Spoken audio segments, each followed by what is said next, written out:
আলহামদুলিল্লাহ আজকে ৩টি কমিশনে কাজ করে আসলাম। সেখান থেকে কিছু এক্সপেরিয়েন্স, আইডিয়া আপনাদের জন্য পয়েন্ট নোট আউট করে রাখার মতো কিছু অভিজ্ঞতা আপনাদের সাথে শেয়ার করব, কিছু টিপস দিব এবং কিছু পরামর্শ দিব। সেগুলো পয়েন্ট নোট আউট করে রাখবেন। ভিডিওটি ভালো লাগলে প্লিজ চ্যানেলটি সাবস্ক্রাইব করে পাশে নোটিফিকেশন বেলটি বাজিয়ে দিবেন এবং পরবর্তীতে ভিডিওটি আরেকটি রিকোয়েস্ট করে নিচ্ছি, যদি ভিডিওটি ভালো লাগে প্লিজ ভিডিওটি শেয়ার দিবেন। আজকে মোস্ট ইম্পর্টেন্ট ব্লগটি এই কারণে এত কিছু শেয়ার করব, অসংখ্য এত ভিডিওর মাঝখান থেকে আপনারা যারা আজিল আবেদন করতে চাচ্ছেন A to Z বা করেছেন বা করবেন বা করেছেন বা কমিশন দেয়নি, তাদের জন্য আজকে ভিডিওটা প্লিজ ভিডিওটা আজকে শেয়ার দিবেন। প্রথমে আজকে আমি ক্ষমা চেয়ে নিচ্ছি, আমার ভয়েসটা বসে রয়েছে কারণ আমার অসম্ভব রকম ঠান্ডা লেগেছে। কিন্তু আপনারা জানেন কমিশনের থেকে এসে সাথে সাথে ভিডিওটা আপলোড না করলে আমি ভুলে যাই, তাই আপনাদের সাথে গরম গরম তথ্যগুলো শেয়ার করে নিই। অনেকে রোগের নাম বলে, যেমন রোগের নামগুলো চোখ বাঁকা, ঘাড় ব্যথা, নাক কান গলা ব্যথা, ডায়াবেটিস, হাই প্রেশার, বাত জ্বর, কানের সমস্যা, হাত পায়ের পিঠে ব্যথা, এরকম জাতীয় যে নর্মাল যে বা সাধারণ যে রোগগুলো সেগুলো দিয়ে আপনারা এক ভাই আজকে একটি কমিশন দিয়েছে। তো সেগুলি টোটালি আসলে বলতে বাধ্য হচ্ছি, যখন ফুনসুনানি বিচারক আপনাকে জিজ্ঞেস করে বা আমাদেরকে দুবাসী হিসেবে অনেক প্রশ্ন করে, কিন্তু আমি ব্যক্তিগতভাবে আপনাদের সামনে রিকেজেন্টে মানে যারা আপনারা এই আবেদন করেছেন আমি হাসি না, কিন্তু অনেক দুবাসী হাসলে হয় কি আপনাদের মনটা অনেক দুর্বল হয়ে যায়। আপনি ভাবছেন যে আমরা তাদের পক্ষপাতিত্ব নিচ্ছি, আপনাদেরকে সাহায্য না করে বা আপনার কথার প্রায়োরিটি কমে যাবে। কিন্তু আপনারা যদি এরকম নাক কান চোখ গলা ব্যথা, ঘাড় ব্যথা বা আপনাদের pressure, high pressure, diabetes, low pressure, শরীরে ব্যথা, এগুলো বাত জ্বর বা এগুলো দিয়ে যদি আপনারা কাগজ পেতে যান, হিস্টোরি বানাতে যান, তাহলে আমাদের কি হবে বলেন? আমরা তো হাসতে হবে, তারা কিছু তো অবশ্যই প্রশ্ন করবে। পয়েন্ট নোট করেন, এগুলো কোনো কাজে আসবে না, কমিশনে কোনো এগুলো পজিটিভ হবে না। এটি বললি এগুলো কোনো কাগজপত্র দেখালে কমিশনে পজিটিভ হবে না। আরেকটি পয়েন্ট নোট আউট করে রাখেন, যারা আপনারা অসুস্থতা সার্টিফিকেট বা অসুস্থতা দিয়ে আপনারা করতে চাচ্ছেন কমিশনে পজিটিভ বা কমিশন দিতে চাচ্ছেন, তাদের উদ্দেশ্য বলি কখনো কাজের কন্ট্রাক্ট যাবেন না। কন্ট্রাক্ট থাকলে আপনার টোটালি এটা ফালস আকারে পরিণত হবে। দ্বিতীয় একটি কথা যে পয়েন্ট নোট আউট, কমিশনের সাথে হসপিটালিটার সম্পর্ক, এটা এমন একটি বিস্তারিত আজকে বলতে বাধ্য হব আপনাদের।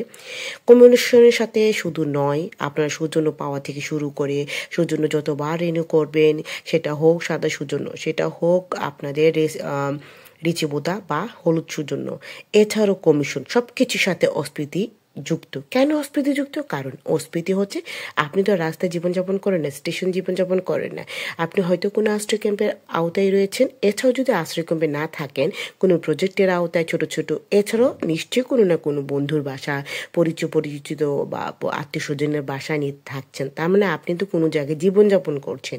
এই জীবনযাপন করার যে অ্যাড্রেসটা ব্যবহার করি সেটাকে আমরা বলি হসপিটালিটা। সেটা কিন্তু একটা টেম্পোরারি, আর রেসিডেন্স হচ্ছে আপনি পার্মানেন্টভাবে জীবনযাপন যেখানে করছেন, বসবাস করছেন, যে একটি অ্যাড্রেসে যেখানে যে সেটা হচ্ছে একটি রেসিডেন্স। আপনাদের রেসিডেন্সে যাওয়ার প্রশ্নই ওঠে না। বর্তমানে আপনারা হসপিটালিতে নিয়ে ভাবেন। হ্যাঁ, প্রশ্ন পয়েন্ট নোট আউট করেন যে আপু কমিশনের ডেট আনতে গেলে কি আমাদের অবশ্যই হসপিটাল দিতে হবে? হ্যাঁ, কমিশনের রেজাল্ট আনতে গেলে বা কমিশনের ডেট বা রেজাল্ট সেটা হসপিটাল লাগবে। আপনারা যদি সাদা সৌজন্য পান সেখানে গেলে হসপিটাল লাগবে, এবং আপনি রেনু করাতে গেলে রিচিপুতা গেলে সেখানে হসপিটাল লাগবে, হলুদ সৌজন্য গেলে হসপিটাল লাগবে। প্রশ্ন হচ্ছে আপু হসপিটাল যদি আমরা চেঞ্জ করে ফেলি তাহলে কি কমিশনের রেজাল্টটা আসবে না? না, হসপিটাল যদি চেঞ্জ করেন, হসপিটাল শুধু কমিশনের জন্য যারা এখনো দেননি তাদের নোট করে রাখেন।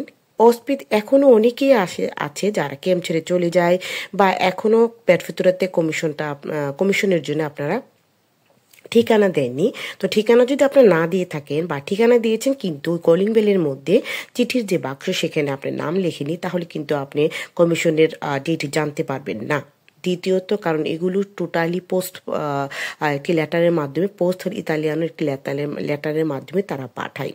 দ্বিতীয়ত, আপু আমার রেজাল্ট এখনো আসছে না। হ্যাঁ, রেজাল্ট কিভাবে আসবে? আপনারা যারা অস্পিতি দিয়ে যান তারা, আমি যখন দুবাসী হিসেবে করি তখন আমি বলে দিই ভাই মিনিমাম 1 থেকে 2 মাসের জন্য চিঠির বক্সে অথবা আপনার কলিং বেলের মধ্যে আপনার টেম্পোরারিভাবে একটি নামটা লিখে রাখবেন। এতে যাদেরই নেন আপনি বন্ধু বান্ধব আত্মীয় স্বজন তারা হয়তো ভাবতে পারে অনেক কিছু, তাদেরকে বুঝিয়ে বলবেন যে টেম্পোরারিভাবে 1-2 মাসের জন্য আপনাদের নামটা আপনার নামটা রাখবেন, কারণ যদি কোনো চিঠি আসে।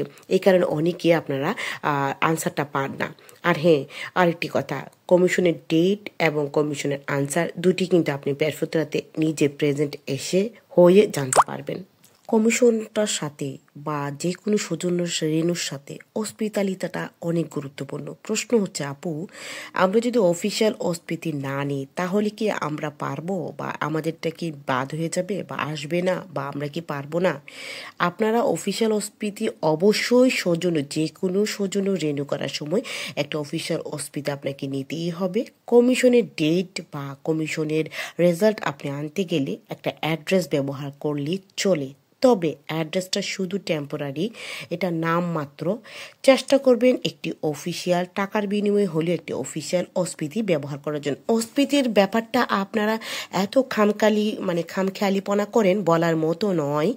আপনারা ট্রাই করবেন হসপিটালের ব্যাপারটা গুরুত্ব দিতে। ভাই বিলিভ মি, অনেক অনেক অনেক ইম্পর্টেন্ট। কদিসি ফিসকালে কেন নামটা ভুল আসে, বা কেন আপু কদিসি ফিসকালে আমাদের একজনের আসার একজনের আসে না, কারণ হচ্ছে আপনি যখন একটি কদিসি ফিসকালের জন্য আবেদন করেন, আপনার ডেট অফ বার্থ, আপনার নাম এবং আপনার জন্ম যে তারিখটা, নামটা, নোমে কোন নিয়মে এবং নামটা এবং জাতীয়তা বাংলাদেশ, এই তিনটা যখন একসাথে হয়েছে তখন আপনাদের একজনকে দিবে আরেকজনকে দিবে না। 300 প্রশ্ন থেকে কিন্তু এগুলো আমি বাছাই করে আপনাদের জন্য শেয়ার করেছি, কারণ আমি এমন অনেক মানুষ রয়েছে আমার একটি আনসারের ভিতরে প্রায় আমি কাউন্ট করে দেখলাম 20 জনের প্রশ্নের উত্তর হয়ে যায়। তাই আমি 300টা কমেন্টস থেকে আপনাদের জন্য এটা তৈরি করে নিয়ে আসলাম আজকের ব্লগটা, এবং সেই সাথে আজকে যে কমিশনটা এক্সপিরিয়েন্সটা সেটা শেয়ার করলাম।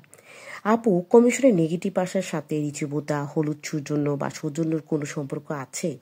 না, কমিশনটা নেগেটিভ আসার সাথে আপনার হলুদ সৌজন্য রেনিউ করতে পারবেন, দিবে আপনাকে রিচিবোতা।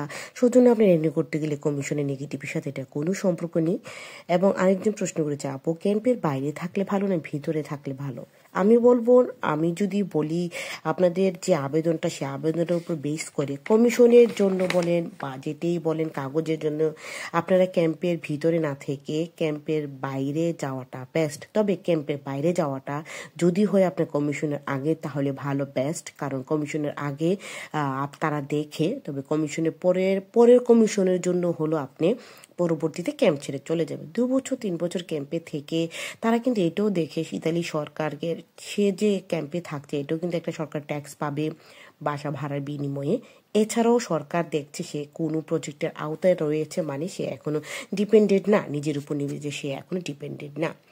আজকের এই যে কদিসি ফিসকালেরটা এটাও অনেককে জানে না, তো আজকে কদিসি ফিসকালের আপনারা ওয়েট করবেন, একজনে পেয়ে গেলে আরেকজনের যারা আপনি কদিসি ফিসকালি দেয়নি তারা ঝুলিয়ে রাখে। বর্তমানে কাজের কন্ট্রাক্টের মাধ্যমে কদিসি ফিসকাল লেটার নিয়ে গেলে আপনাদেরটা দিয়ে দিই। এছাড়াও কদিসি ফিসকালের পাশাপাশি ব্যাংক কার্ডও কিন্তু বর্তমানে অনেকে বলে আপু ব্যাংক কার্ড নিয়ে কিছু বলেন না। ব্যাংক কার্ড আপনাদের সবার উদ্দেশ্যে বলবো, একটি কাজ ব্যবস্থা হয়ে গেলে, একটি হসপিটালিটা হয়ে গেলে, বা ব্যাংক কার্ড এটাও কিন্তু সম্পৃক্ত হসপিটালিটা, এবং আপনি সৌজন্য ঋণ এটাও সম্পৃক্ত হসপিটালিটা।